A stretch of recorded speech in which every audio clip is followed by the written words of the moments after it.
Juan capítulo 12, versículo 20 al 26. Había ciertos griegos entre los que habían subido a adorar en la fiesta.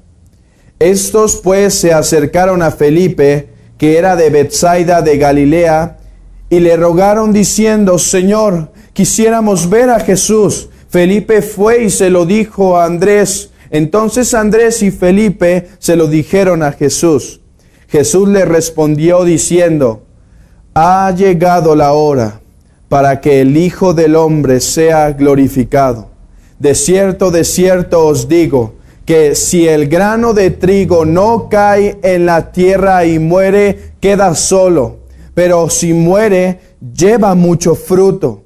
El que ama su vida la perderá, y el que aborrece su vida en este mundo, para vida eterna la guarda. Si alguno me sirve, sígame, y donde yo estuviere, allí también estará mi servidor. Si alguno me sirve, mi Padre le honrará. Vamos a orar. Señor, pedimos que uses tu palabra para edificar tu iglesia. Te agradecemos tanto, Señor, por la palabra que has puesto tan cerca de nosotros, tan accesible, Señor, como antes no era tan posible. Ahora te pido, Padre, que derrames de tu Espíritu Santo para avivar esta obra en Querétaro, Señor. Yo te pido que derrames un avivamiento especial en esta ciudad, en esta iglesia en Querétaro, Señor, sobre las mujeres, sobre las señoritas, sobre los hombres, sobre los jóvenes, que nos despiertes más, Señor, a las realidades espirituales, que nos despiertes más a un servicio sacrificial, a un servicio entregado, a una vida de adoración, no solo domingo por la mañana, sino lunes, martes, miércoles y toda la semana adorándote en servicio, muriendo a nosotros mismos para que tú seas más exaltado, Señor. Derrama tu Espíritu, ayúdame a hablar, Padre. Mis palabras son torpes e inútiles si tu Espíritu Santo no viene, Señor. Estamos tan necesitados de tu Espíritu, Padre, que para hacer algo que lleve frutos, Señor, es totalmente indispensable. Por eso te pido, Señor, que si ha de ser de bendición este tema, que sea tu Espíritu, Señor, que olviden al hombre y que te tengan a ti en su mente cada instante y la cruz de Cristo cada momento. Padre, que nadie de nosotros al escuchar estas palabras pensemos que ya estamos haciendo mucho. Muévenos, Señor, a morir por ti. Si no físicamente, Señor, si no lo requieres así, sí en nuestra vida, Señor. En Cristo Jesús te lo pido. Amén. Podemos sentarnos.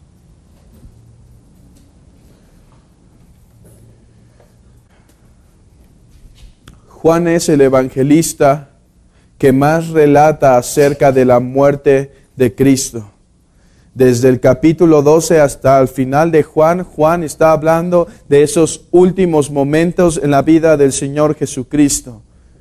Y una vez más, hermanos, vemos que todo se trata acerca de la cruz. Si algo bueno sucederá en nuestras vidas es por causa de comprender más y más el sacrificio de Cristo en la cruz. Oramos por avivamiento en Querétaro, ¿no es verdad? Oramos por avivamiento en México y Guadalajara y en todas las iglesias. Oramos que el Señor despierte y levante hombres, levante mujeres, avive un fuego y que seamos bendición a todo México, hermanos. Es triste ver grupos de 8, 15 personas, 20 personas que llegan. Necesitamos ayuda, no podemos por el momento, no podemos expandirnos más. Estamos orando por hombres, por varones. ¿Recuerdan las palabras de Dios mismo a Abraham? Te bendeciré para que seas bendición, para que las naciones sean bendición. Y al momento en que las naciones reciben bendición a través de ti, Abraham, me adorarán. porque sabrán que la bendición procede de mí. Estas palabras son palabras muy fuertes, son palabras profundas, son palabras directas. Si alguien quiere servirme, sígame y miren cómo voy a caminar yo. Voy a caminar de esta manera. Si serás mi sirviente, caminarás así.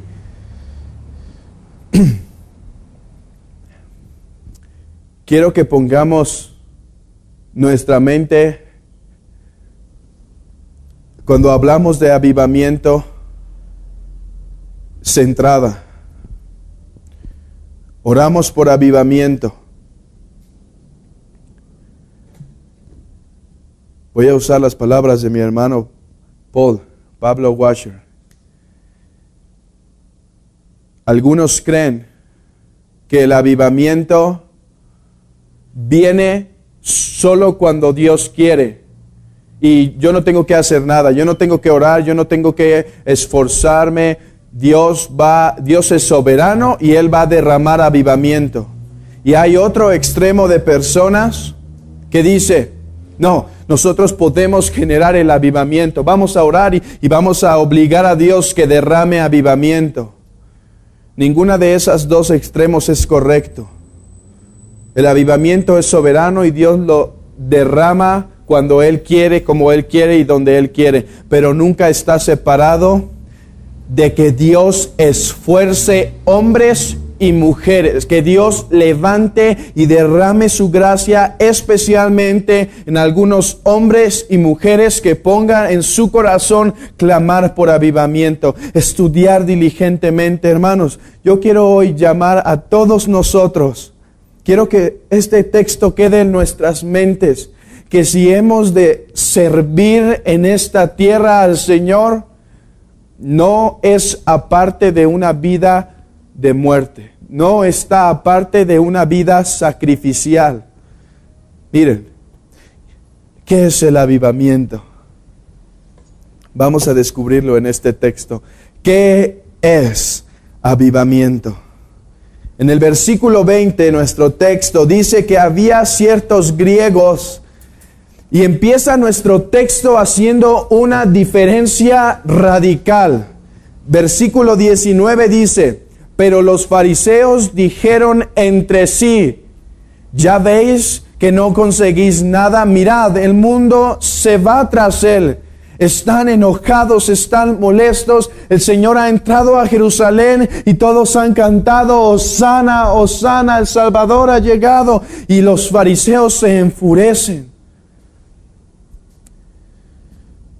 El Señor Jesucristo por un tiempo estuvo ocultando su ministerio, si podemos decirlo de esa manera, protegiendo su ministerio. Ahí mismo en Juan, en capítulo 7, versículo 20, Juan, capítulo 7, versículo 20, dice así, respondió la multitud y dijo, demonio tienes. ¿Quién procura matarte? Cuando Él se dio a conocer qué pasó en los judíos, qué querían hacer los judíos con Él, y el versículo 30 habla específicamente de este acontecimiento. Entonces procuraban prenderle, pero ninguno le echó mano. ¿Por qué? Porque aún no había llegado su hora. Ahora el tiempo está cumplido, el tiempo está cercano. Es hora que el Señor finalice su ministerio. En Juan capítulo 6, versículo 15. ¿Qué pasa en este texto cuando lo quieren poner como rey al Señor? Dice, pero entendiendo Jesús que iban a venir para apoderarse de él y hacerle rey, volvió a retirarse al monte solo. Cuando le querían hacer rey, cuando querían matarlo, él se libraba de alguna manera porque su tiempo aún no estaba cumplido, porque no había terminado de hacer su obra. Ahora llega a Jerusalén y todo está cumplido. Él sabe que tiene que dar los últimos pasos. Él sabe que la muerte está cerca. Y en el capítulo 12 es un capítulo muy especial. ¿Por qué? El Señor se revela al pueblo tal como lo que es, Dios y Rey y Señor del mundo. En el versículo 12 de Juan capítulo 12, en el versículo 12,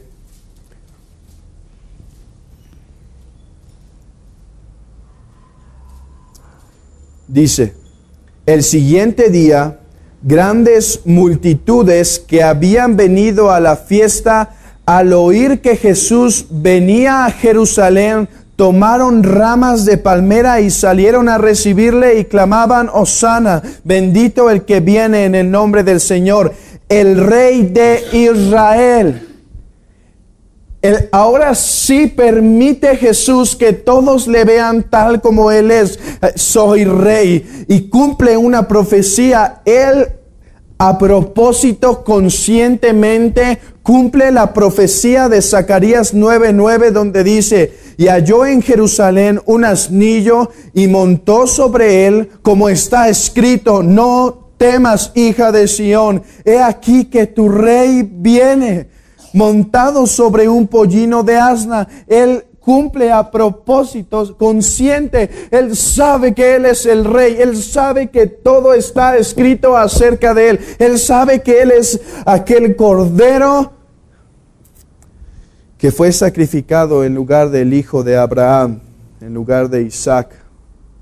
La profecía exactamente en nuestras Biblias dice así: alégrate mucho, hija de Sión, da voces de júbilo, hija de Jerusalén. He aquí, tu rey vendrá a ti, justo y salvador, humilde y cabalgando sobre un asno, sobre un pollino, hijo de asna. Ahora se da a conocer, hermanos, ahora Él permite la adoración que Él debe recibir. Él se deja ser adorado como el Rey. A pesar que en la mente de todos estos hombres tenían un pensamiento de un Mesías de guerra, un Mesías político, un Mesías que iba a libertarlos, y ellos estaban contentos a verlo, porque estos mismos que están gritando: Hosana, Hosana, el Salvador ha llegado, bendito sea este Salvador, son los mismos que en unos capítulos después gritan: crucifícale, crucifícale, maten a ese que dice ser el Mesías y no liberta a su pueblo de los romanos. Entonces ahora se da a conocer. Los discípulos, de hecho, entienden cuando Él cumple la profecía de Zacarías 9:9, ellos lo entienden hasta que Él resucita. Recuerdan lo que había pasado y dice: esto estaba escrito acerca de Él. Cuando hizo estas cosas, lo estaba haciendo a propósito nuestro Señor. Ahora, se está dando a conocer. Los judíos, con una mente de un libertador político, y Él dice: yo soy el Rey. Ellos empiezan a adorarlo y a cantarle. Pero ¿qué pasa con los fariseos? Ellos están muy enojados. Ellos están molestos. Y ellos se preguntan: ¿volverá a dejarse adorar? ¿O huirá como en los tiempos pasados? Hay una pregunta en el versículo 19 y versículo 18 dice: por lo cual también habían venido la gente a recibirle, porque había oído que él había hecho esta señal. Esta señal se refiere a la resurrección de Lázaro. Pero los fariseos dijeron entre sí: ¿ya veis que no conseguís nada? Mirad, el mundo se va tras Él. E inmediatamente en el versículo 20 hay un contraste claro. Había ciertos griegos entre los que habían subido a adorar, y ellos se acercan a Felipe y ellos dicen: queremos verle, Queremos estrecharnos más cercamente con Él. Los fariseos odiándole, Juan permite esto para hacer un contraste obvio entre el pensamiento judío, entre el pensamiento fariseo y estos griegos. ¿Quiénes eran estos griegos? Eran prosélitos, hombres que habían entendido que el politeísmo, que la adoración de muchos dioses no era algo correcto y habían cambiado su entendimiento al monoteísmo, a la adoración de un solo Dios. Especialmente cambiaron su adoración de entre todos los dioses paganos a el único Dios verdadero, Jehová. ¿Por qué podemos decir esto? Porque dice el versículo 20 que ellos subieron a adorar. Y está hablando de la fiesta de Pascua. Ellos subieron a adorar a la fiesta. Y ningún griego pagano es aceptado en ese lugar a menos que sean prosélitos. De hecho, aunque sean prosélitos, tienen restricciones en el templo. ¿Recuerdan ustedes a Cornelio? Eran hombres parecidos quizá a Cornelio. De Cornelio se dice un hombre piadoso y temeroso de Dios. De hecho, cuando Cornelio envía a sus criados para que vayan a buscar a Pedro, el testimonio de los criados, de estos hombres enviados por Cornelio a Pedro, le dicen: nuestro señor Cornelio es centurión, varón justo y temeroso de Dios, y que tiene buen testimonio de toda la nación de los judíos. Yo creo que estos griegos que subían a adorar eran hombres de buen testimonio, griegos que habían entendido la verdad del único Dios y que Jehová era el Dios. Y ahora están escuchando. Ok, los judíos esperaban un Mesías, porque ciertamente aún los prosélitos debían conocer algo de la Escritura. Ellos hablaban de un Mesías y están adorando a ese Jesús. Seguramente Él es el Mesías.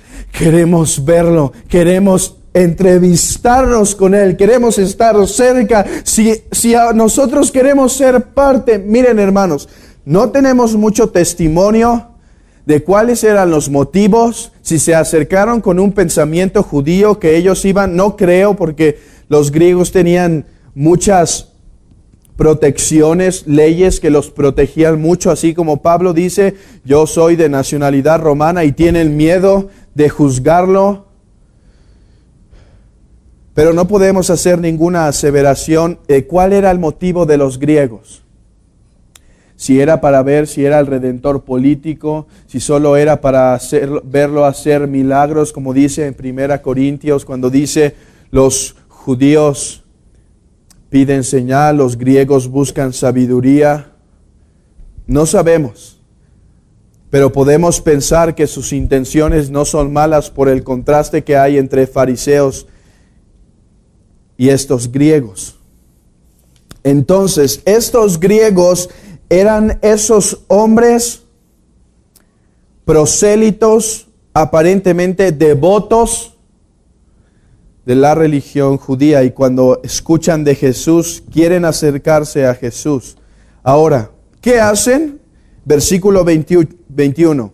Estos pues se acercaron a Felipe, que era de Betsaida de Galilea, y le rogaron diciendo: Señor, quisiéramos ver a Jesús.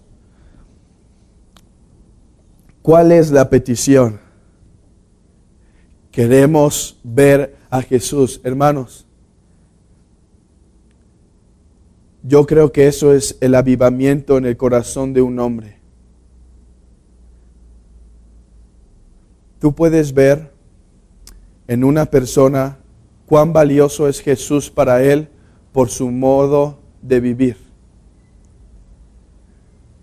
Tú puedes ver, de hecho, cuán valioso es la carrera para un hombre, para un joven, para una señorita, por medio de su vida. ¿No es verdad? El Señor Jesucristo enseñó esto en Mateo. Los frutos nos delatan. Estos hombres quieren palpar a Jesús. Hermanos, yo sé que el avivamiento es el derramamiento sobrenatural del Espíritu Santo. Pero ¿cuál es el propósito del Espíritu Santo siempre? Que Cristo sea exaltado. Eso es para lo cual el Espíritu Santo no busca adoración. Él es adorado cuando Cristo es adorado, cuando el Padre es adorado, pero Él no busca adoración. Él hace que nosotros voltemos nuestros ojos, pongamos nuestra mirada en Cristo. Yo creo, hermanos, que avivamiento en nuestras vidas es ese derramamiento sobrenatural, ese momento sobrenatural donde Cristo, donde el Padre, donde Jehová empieza a tener un brillo diferente en nuestros ojos. Hermanos, clamemos esta mañana como estos griegos. Queremos ver a Jesús. Mi vida es tan apática a veces al cristianismo, tan baja, tan lenta, sin tanta devoción, me cuesta entregarme. Hermanos, llegamos como estos griegos, queremos ver a Jesús. Si hay una prédica que no exalta al Señor Jesucristo, no te lastimes los oídos en escucharla. Siempre necesitamos. ¿Cómo va a madurar esta iglesia en Querétaro? ¿Cómo va a crecer esta iglesia en Querétaro? Hermano joven, hermano, señorita joven, hermana joven, todos hermanos. No podemos estar en esta vida, y yo mismo hablo una exhortación. Jamás que cuando alguien está aquí está diciendo deben ser así. No, siempre estamos diciendo deben ser así, como el Señor. Pero no podemos pasar por esta vida, desperdiciar esta vida en cosas que quizá no son pecado y ciertamente no son pecado, pero solo pasando la vida, hermanos. Mañana despiertas con un cáncer, mañana o chocas o pasa algo y tu vida acabó y te vas a presentar ante el Cordero. Yo creo que por eso el Señor Jesucristo en Hechos capítulo 1, cuando Él dice, derramaré mi espíritu y recibiréis poder y me seréis testigos, y ellos preguntan, ¿y cuándo estás diciendo que se acerca el fin? No voy a revelarles eso. El Padre tiene sus tiempos, el Padre tiene su sazón. ¿Por qué? Porque a veces podemos pensar, no decirlo, pero sí pensarlo. Tengo el próximo año para entregarme bien. No, el Señor va a venir todavía en 100 años. ¿Tú qué sabes? Si no viene en 100 años, te mueres antes de esos 100 años. Hermanos, digamos como estos griegos, pide al Señor en tu corazón. Mis palabras no pueden convencer a nadie. Mi predicación es débil, hermanos. No se trata de ser elocuentes. Se trata que ores en tu corazón y que pidas, déjame ver más de Jesús. Necesito un avivamiento en mi vida, un despertar. Necesito un shock. ¿Qué pasó con Isaías? Cuando recibe una visión, ¿qué ve Isaías? ¿Qué pasa cuando recibe un avivamiento? Ve al Señor en el trono.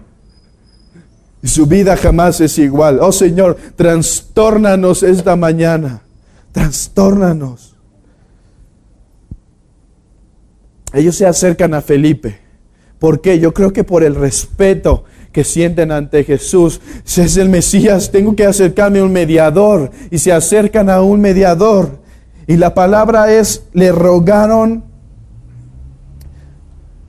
La palabra en griego denota una insistencia ferviente, una insistencia pétrea. No dejaron, no se dice que repitieron varias veces estas palabras a Felipe, pero la palabra nos hace entender que fue un ruego intenso, un ruego ferviente. Queremos ver a Jesús.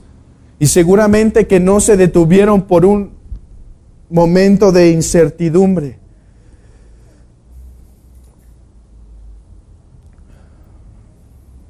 Ahora, Felipe no sabe qué hacer y va y lo cuenta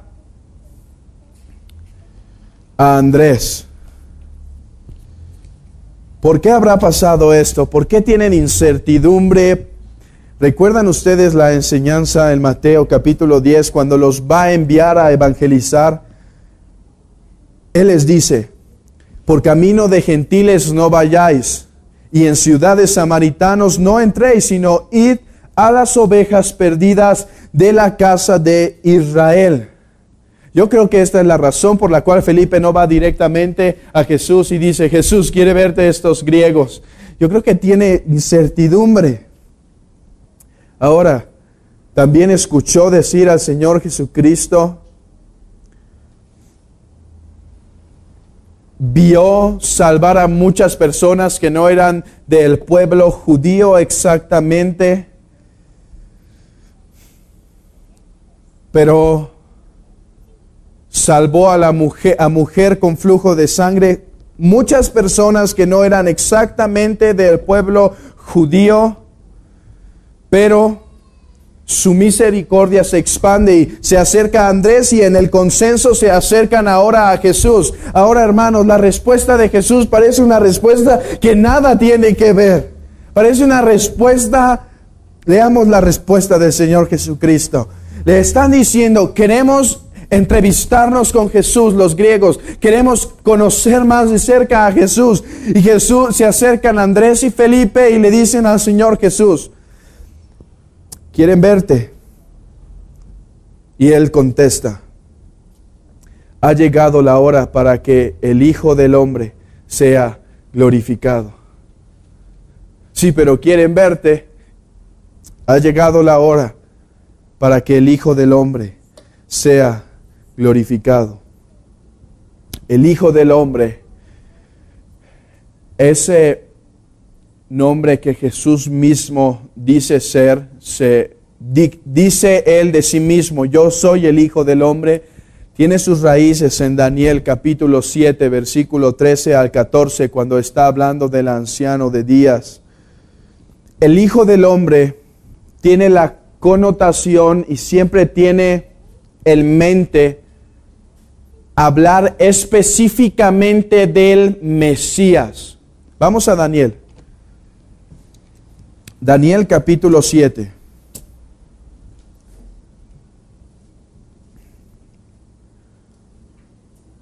Daniel capítulo 7, versículo 13.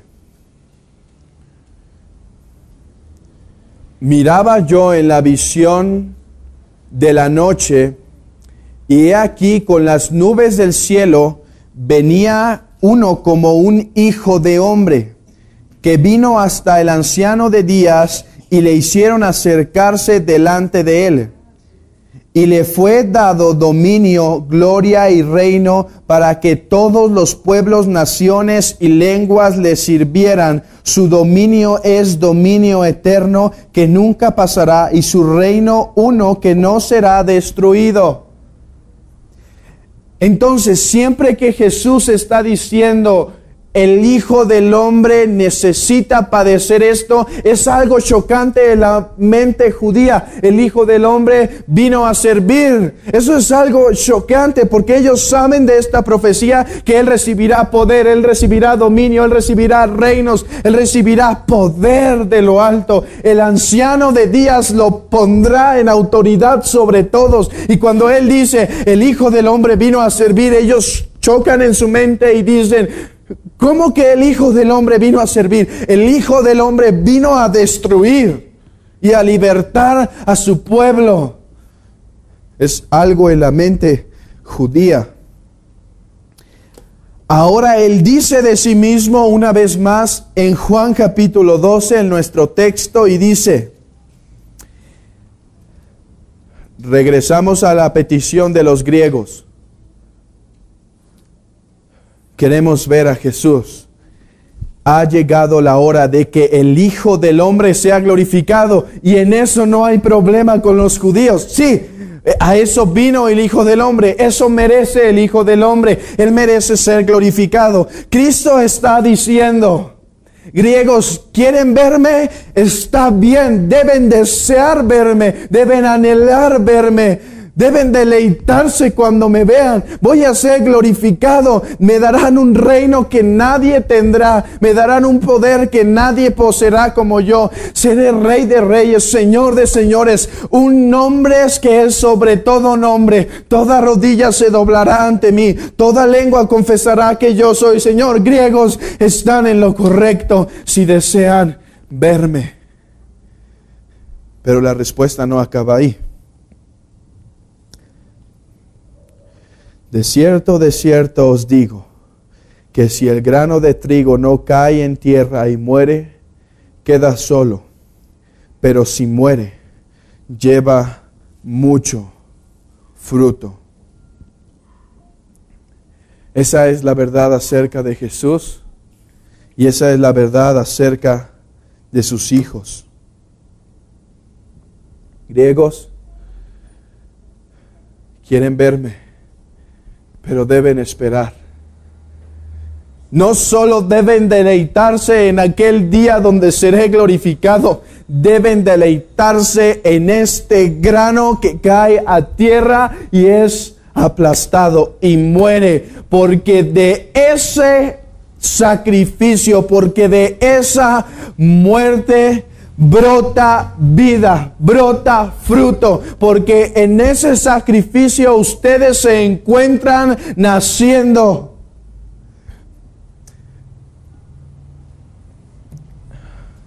No sé si alguien de aquí es agrónomo, pues yo no, ni sé mucho de las tierras, ni nada. Pero hay algo que podemos saber cuando algo es sembrado. Si tú siembras una semilla de lo que sea, cuando ésta crece y llega a una medida normal, si tú buscas la semilla, ha desaparecido. ¿Es verdad? Ya no está. Por más, pues ahora hay muchas raíces y hay otras cosas, y quizá lombrices y todas las cosas, pero la semilla quedó desintegrada. Eso pasa cuando alguien siembra algo. Lo pueden intentar y verlo.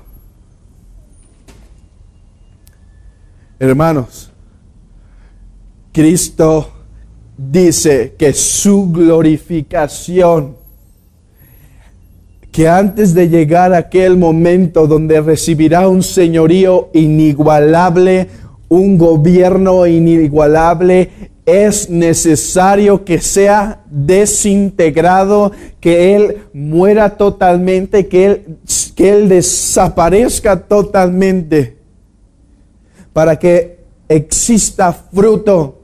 Tu salvación, hermano, y mi salvación son gracias a que Cristo estuvo aplastado por nosotros. Si tú ves la cruz y tú dices que eso fue una injusticia, que ese hombre no debió haber muerto así, no estás entendiendo las cosas. El Padre tú puedes pensar, la gente puede pensar, eso no es amor. Matando a su propio hijo, aplastando a su propio hijo, humillando a su propio hijo, derramando ira sobre su propio, eso no es amor. Hermano, eso es nuestro precio más alto. Ese es el amor derramado por nosotros más grande. La cruz es la manifestación más grande del amor, de la más grande de su ira. Hermanos, por darse voluntariamente por su pueblo es que tenemos vida. Y dejar ser aplastado.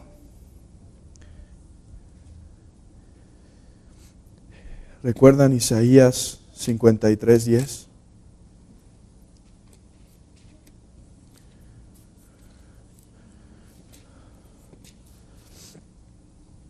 Con todo eso, Jehová quiso quebrantarlo, sujetándole a padecimiento.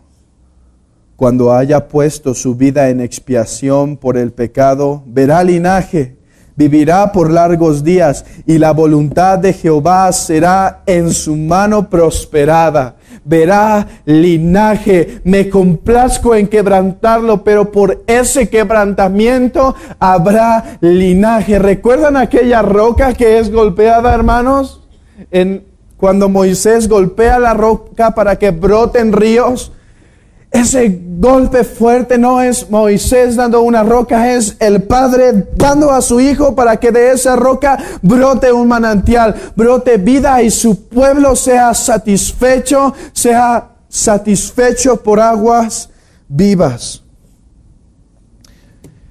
Y dice, griegos, digan a los griegos que está bien que quieran verme, pero se habrán de gozar en esto que va a pasar. ¿Por qué, hermanos, el Señor Jesucristo insiste en su muerte? Cuando dice el Hijo del Hombre, los judíos, ¿cuál fue el letrero que pusieron encima de Jesús, la causa por la cual fue molido? Jesús Nazareno, rey de los judíos. La causa fue que era rey de los judíos, porque era una blasfemia decir ser Dios. Esa fue la causa específica que pusieron encima de él. ¿Por qué insiste a los griegos en su muerte? ¿Por qué no solo queda así? Seré glorificado, sí, seré exaltado, habrá un día donde todos me verán. ¿Por qué insiste en que debe padecer y morir? Porque un judío, un fariseo no se deleitaba, se enojaba. ¿Cómo que el Mesías va a ser aplastado? ¿Cómo que el Mesías va a recibir un castigo? No es concebible. Por eso dice a los griegos, si se habrán de regocijar en mi glorificación, se deben de regocijar en mi sacrificio, en mi cruz. Deben sacrificarse, deben comer mi sangre, deben beber mi sangre, deben comer mi carne, deben deleitarse en ese sacrificio si es que habréis de verme en la glorificación. Hermano, ¿ves por qué la cruz lo es todo? Es el centro de todo. Si algo ha de ir bien en tu vida, es por causa de la cruz. Si no serás condenado, es solo por la cruz y nada más. Ahora, no solo es el camino por el cual el Señor nos dio vida. El grano de trigo cae a tierra y muere. ¿Qué pasa si yo no siembro el grano? Es la explicación en el versículo 24. ¿Qué pasa si yo no siembro el grano? Pues no desaparece, pero queda solo, se secará y morirá y no sirvió de nada. Y dice, versículo 25. El que ama su vida, la perderá. Y el que aborrece su vida en este mundo, para vida eterna la guarda. ¿Qué pedir cuando estamos a solas, en ese cuarto a solas, orando al Señor y clamando, Señor, dame un avivamiento en mi vida? Si no habrás de derramar un avivamiento por tu voluntad sobre toda una iglesia, sobre todo un país, al menos, Señor, no me dejes morir en esta tierra y morir seco sin un avivamiento. ¿Qué pedir en ese lugar? Señor, déjame ver tal cual es Cristo. Pero hermanos, regreso a la definición de avivamiento que dimos al principio. El avivamiento no está separado de la muerte de uno mismo. Versículo 25. El que ama su vida. La palabra por amar aquí habla de un amor que no es la voluntad de Dios tener. El que ama su vida, el que protege, el que reserva, el que tiene reserva, el que reserva su vida, va a perderla. Amigo, es muy grande el costo de venir a Cristo. Fue la cruz de Cristo necesaria y es duro. Si tú quieres venir a Él, la invitación no es que haces la mano o que repitas una oración, es, ok, ¿alguien quiere venir? Sigamos a Cristo. La cruz de Cristo es el ejemplo sobre el cual debemos caminar. Él ha puesto sus pisadas y es esas pisadas que debemos seguir. Él, hermanos, esto está hablando a creyentes. Esto está hablando a alguien que ha nacido de nuevo. No es una invitación para un grado de creyentes que ya es muy teólogo, que ya tiene mucho conocimiento y ahora sí les dice, venga, no. Este es un llamado evangelístico. Si quieres venir a mí, toma tu cruz y sígueme. El que no aborrece a padre, a madre, a hermanos, no puede ser mi discípulo. Este es el llamado. Esta era la manera en que Jesús llamaba a la gente. No la llamaba con cosas fáciles de prosperidad, llamaba, ok, he predicado el evangelio, soy el Mesías, ¿quieres salvación? Toma tu cruz conmigo. ¿Y qué hace el verdadero cristiano? Toma la cruz, se deleita en la cruz, es lo más valioso, el proteger tu vida. Siempre tenemos 3 tipos de personas en el auditorio cuando predicamos. Personas que son salvas, o 4 podría ser. Personas que son salvas y saben que son salvas. Personas que no son salvas, pero piensan ser salvas. Hermano, a esos que piensan ser salvos, meditemos, y a los que dicen ser salvos, a todos nosotros, meditemos sobre este punto. El reservar tu vida, el no entregarte con un denuedo ferviente al conocimiento de la Biblia, a la oración, a la obra, el guardarte, el temor, el no testificar para preservar tu vida, dice Cristo, que la perderás para un infierno. No estoy hablando de un temor normal que da al testificar. No estoy hablando de una lucha que a veces tenemos, que nos cuesta leer la Biblia, que nos cuesta orar. Pero estoy diciendo que si tu estilo normal de vida es una que no se entrega al conocimiento del Señor, examínate. Cristo dice que el que guarda su vida va a perderla. Y hay una advertencia más.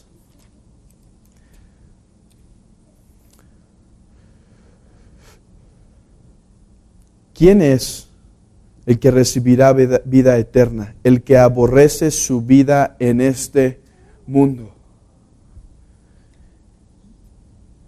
El ejemplo perfecto es Cristo. ¿Cómo aborreció su vida en este mundo? ¿Cómo demostró Él aborrecimiento a la vida? A la vida en este mundo. No está hablando de suicidio ni nada, pero ¿cómo demostró un aborrecimiento? Hermano, Él no odiaba a las personas, Él decía, vengan, alimentaba. Entonces, ¿cómo aborreció?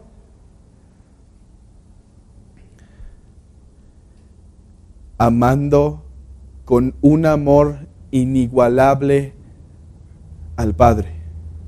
La Biblia te manda a aborrecer a tu madre, a tu padre y a tus hermanos y a tu marido. Y no te está diciendo que debes odiarlo, sino te está diciendo que a la luz del amor que debemos tener a Dios, tus relaciones familiares parecen que son casi insignificantes. Pareciera que los odias. Cristo Cristo se deleitaba de tal manera en la presencia del Padre que este mundo le era, y nada le satisfacía en este mundo. Hermano, tenemos que vivir buscando más de la gloria de Dios para vivir metidos en un pensamiento en nuestra mente de solo conocer al Señor. Y hermano, como dice ese himno, pon tus ojos en Cristo, tan lleno de gracia y amor, y lo terrenal sin valor será a la luz del glorioso Señor.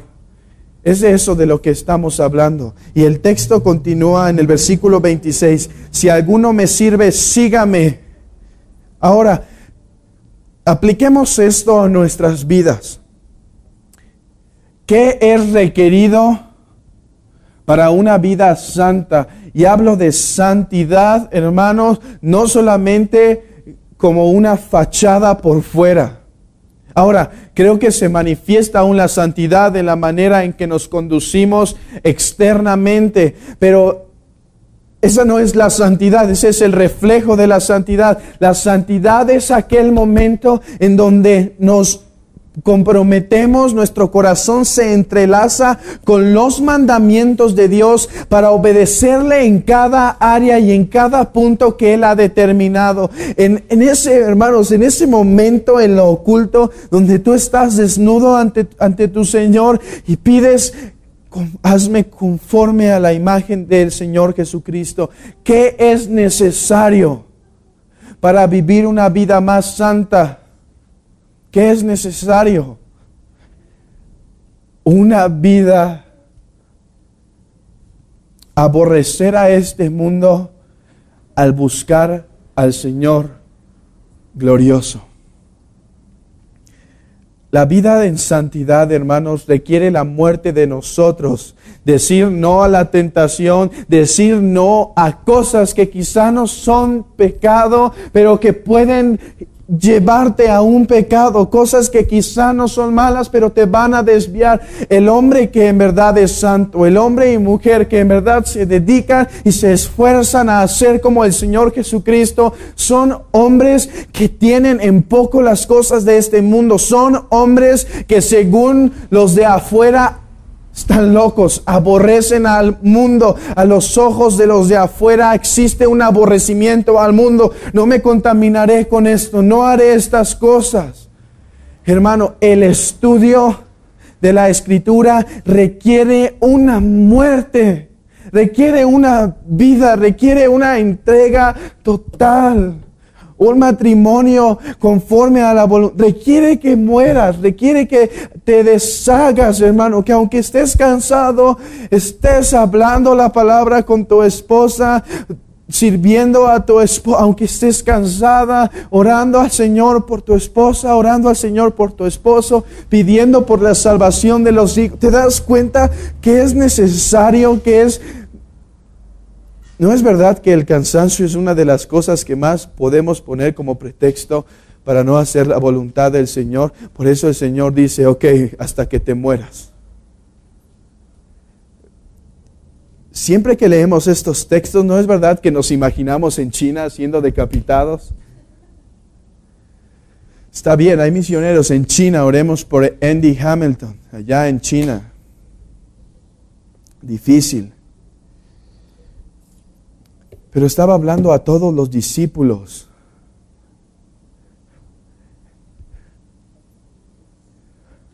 Joven, tienes una vida por delante todavía.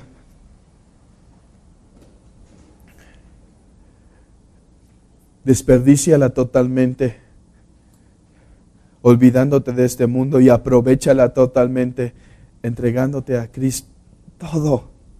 Todo. Hermanos, vemos la necesidad de la obra y no hacemos nada. No estamos haciendo. Joven, y no estoy hablando de ministerios siempre. Si tú no tienes un llamado al pastorado, no tienes un llamado a misionero, no estoy hablando de esos llamados. Estoy llamando que te entregues, que seamos diligentes en cada cosa que el Señor nos ordene y obedezcamos, hermanos. Se trata de eso es santidad, una minuciosidad en nuestra vida, una vida entregada, una vida queriendo conocer más al Señor.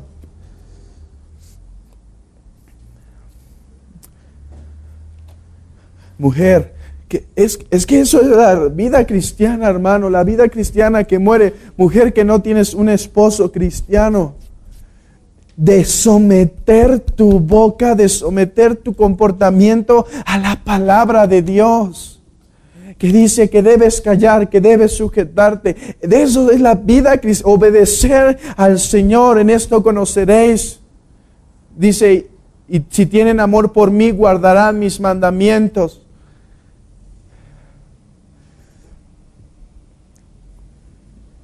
Versículo 26. Y donde yo estuviere, allí también estará mi servidor. Esta es la invitación. Griegos quieren verme, seré glorificado, pero deberán gustar mi muerte y seguirme. Pero donde yo esté, donde mi servidor, si alguien decide servirme, Él estará conmigo. Mi Padre le honrará. Me verán. Griegos estarán donde quieren estar. ¿Cuál era la petición de los griegos? Queremos ver a Jesús. Vean el final del versículo 26. Si alguno, y donde yo estuviere, allí también estará mi servidor.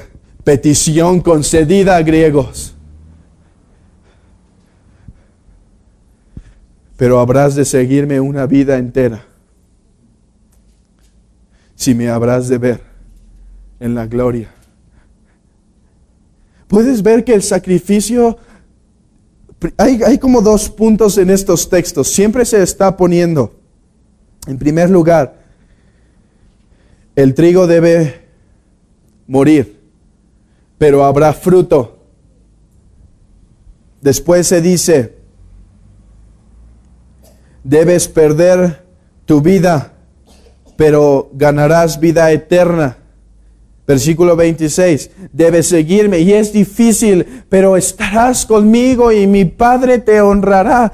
Hermano, la recompensa que habrá, la vida que habrá, es una cosa que minimiza el sacrificio en esta tierra. Por eso podemos decir, sin hipocresía, todos nosotros en nuestro corazón, que todo lo que hacemos no tiene ninguna comparación con el sacrificio hecho por Cristo en lugar de nosotros.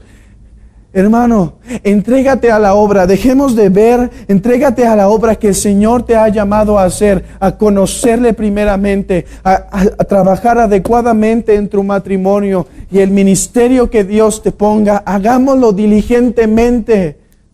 Huyamos de esa pereza que como mexicanos tenemos muchas veces, de esa falta de diligencia, de esa falta de sacrificio, de esa falta de responsabilidad, hermanos. Y dejemos de mirar a otros. Corre, si te pones a mirar a otros vas a estancarte. Si tú estás sirviendo y te estás desgastando y te estás enfermando por tanto desgaste, tú mira a Cristo, y cuando miras a Cristo vas a decir, sigo sin hacer nada, seguiré corriendo, Señor, te voy a seguir. Si miras a otros, quizá llegue a ver en tu corazón, ya estoy haciendo más que Él, y quizá puede ser. Pero Pablo dice, he hecho más que todos ellos y no he sido yo, sino la gracia. Una vida. Y una vez más digo, no estoy hablando de un ministerio, de ministerios, de pastores ni nada. Estoy hablando de lo que Dios te mande a hacer. Pero una vida, hermano, donde lo que Dios te ponga a hacer, que le agrade a Él, requiere un sacrificio total. Él es el ejemplo. Su vida por nuestra vida. Su muerte por el fruto. Yo los animo, hermanos. Si habrás de conocer de mejor manera al Señor Jesucristo en este libro, se requiere una vida que seamos sacrificados.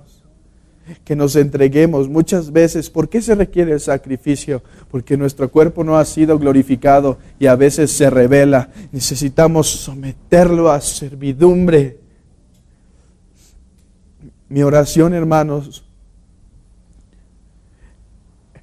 es que Dios levante en esta iglesia a cristianos fervientes en la obra que Dios les ha llamado a hacer. Y amigo, una vez más, mira cuán grande sacrificio ha hecho Cristo Jesús en lugar de nosotros. Mira cuánto amor ha demostrado el Padre. La cruz de Cristo no solo refleja su gran amor, sino también el odio de Dios hacia el pecado, porque Cristo cargó nuestro pecado. Quiero que huyas de esa ira. Quiero que no te quedes estático al ver esa ira. Es una ira tormentosa. Huye a Cristo. Él satisfizo la santa y omnipotente ira del Creador. El Creador está satisfecho en Cristo. La ira fue apaciguada. Y hermanos, si a alguno le sirve, ¿qué es ser un servidor? Alguien que no vive para sí, sino para otro, y eso es necesario en el cristianismo. No vine a complacer mis deseos. Mi carne desea esto, Señor. No ofenderé tu santo nombre. He venido para trabajar por ti. He venido solamente a servirte a ti. Mi único trabajo en esta tierra es glorificar tu santo nombre. Hermanos, que el Señor revele más de su gloria en nuestras mentes y avanzaremos como debemos avanzar en esta vida. No desperdiciemos nuestra vida caminando muy tranquilamente. Una eternidad nos espera, hermanos. Señor Jesucristo habla acerca de eternidad constantemente. Deleitémonos en ella. Pero la evidencia que te deleitarás en la eternidad es que aborreces este mundo. No hay opción. No puedes deleitar este mundo y vivir la vida eterna.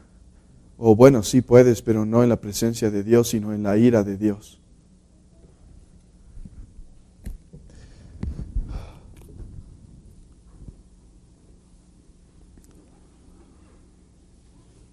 Padre,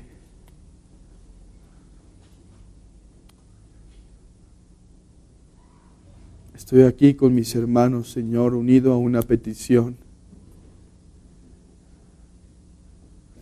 Que nos hagas más conforme a Cristo. Eso es santidad, Señor. Y eso es algo que glorifica tu nombre. A veces hay temores, Señor, pues sabemos que para ser conforme a la imagen de Cristo es necesario la muerte de nosotros mismos en todas las áreas de nuestra vida. Pero sabemos que es lo mejor, Señor. Padre, aviva tu obra en Querétaro. Yo te pido, aviva tu obra, Señor. Que como jóvenes ya no estemos como perezosos, Señor.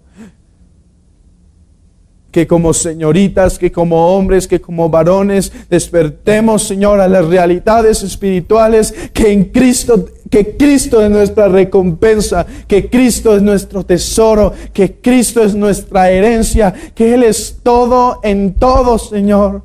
Padre, despierta tu obra en Querétaro. Yo te pido, aviva tu obra en medio de los tiempos, por medio de tu palabra, Señor. Hazla florecer, hazla crecer, Señor.